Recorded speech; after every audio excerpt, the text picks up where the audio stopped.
The American myth of the gold rush is burned into our cultural memory.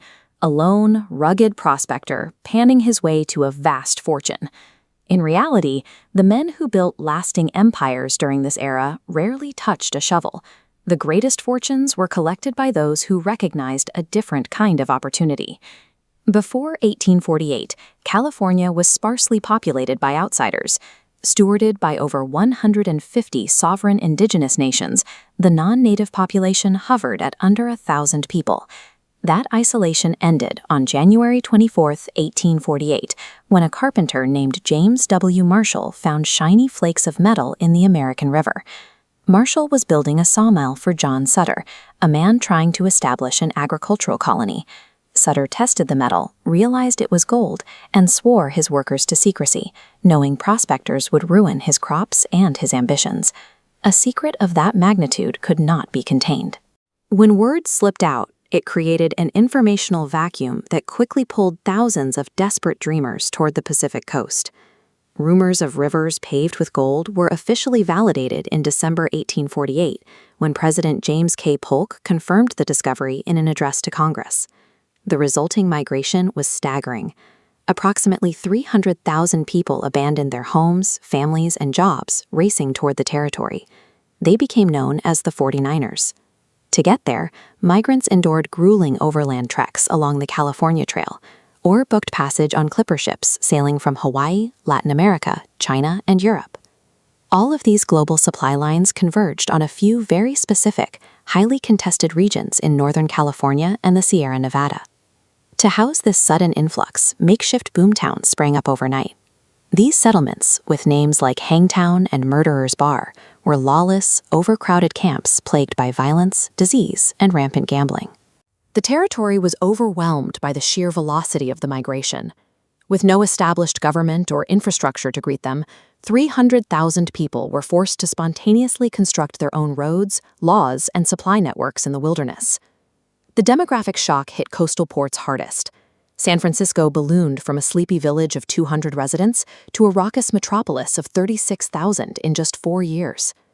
Ships arrived in the harbor and were abandoned by their crews, who rushed inland, leaving behind a rotting forest of wooden masts. This explosive growth triggered an immediate political crisis in Washington. A territory expanding this rapidly required federal infrastructure, forcing a debate over its legal status. This animated map shows the result of that tension. Through the Compromise of 1850, California bypassed the traditional territorial waiting period entirely, snapping into the Union as a free state. By skipping decades of gradual settlement, this rapid political integration dragged the center of American westward expansion straight to the Pacific coast.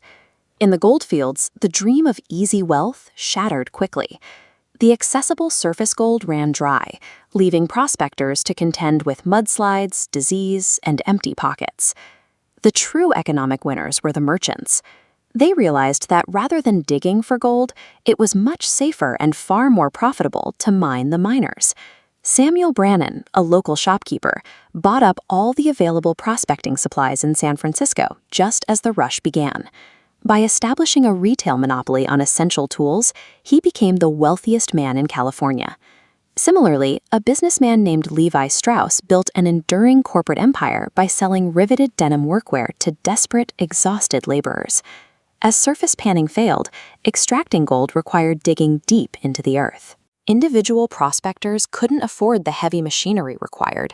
They lost their independence, forced to accept low-paying wage labor for large mining companies.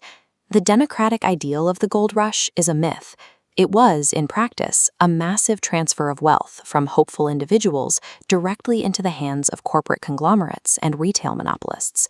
To reach deep deposits, those mining corporations employed a violent solution known as hydraulic mining, using industrial water cannons to completely obliterate hillsides. These high-pressure hoses tore through the landscape with a terrifying, brutal efficiency. The physical toll was immense. Miners blasted away 12 billion tons of earth, clogging rivers with heavy sediment that washed downstream to ruin farmlands. This visualization compares modern toxicity standards against historical reality. While a single gram of mercury violates federal health limits in a small lake today, gold miners dumped an estimated 10 to 13 million pounds of it into California waterways, to separate gold from ore. This brief window of extreme corporate profit-seeking created a severe environmental hazard. Scientists predict that this toxic sediment will continue to poison these waterways for at least the next 10,000 years. The social environment was equally toxic. As competition for resources intensified, Chinese and Latin American immigrants were targeted by discriminatory foreign minor taxes and subjected to violent xenophobic attacks by white settlers. But the most devastating hidden cost of the era was the state-sponsored genocide of California's indigenous peoples. This chart tracks a catastrophic demographic collapse. Prior to 1848, the native Californian population was roughly 350,000. By 1870, it plummeted to 31,000. This systematic decline was caused by destroyed ecosystems, mass starvation, state-funded scalp bounties, and child slavery.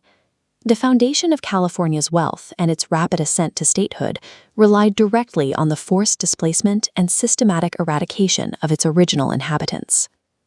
By the end of the 1850s, the easily accessible gold was gone. To survive, California pivoted to large-scale agriculture, establishing a more permanent economic foundation. The heavily populated and vastly wealthy region created an intense demand for reliable East Coast communication, which spurred the rapid development of the Transcontinental Railroad. The gold rush accelerated America's westward expansion, pulling the continent's focus to the Pacific decades ahead of schedule. While the gold eventually vanished, it left behind a reshaped state and a history of consequences that continue to define the American West.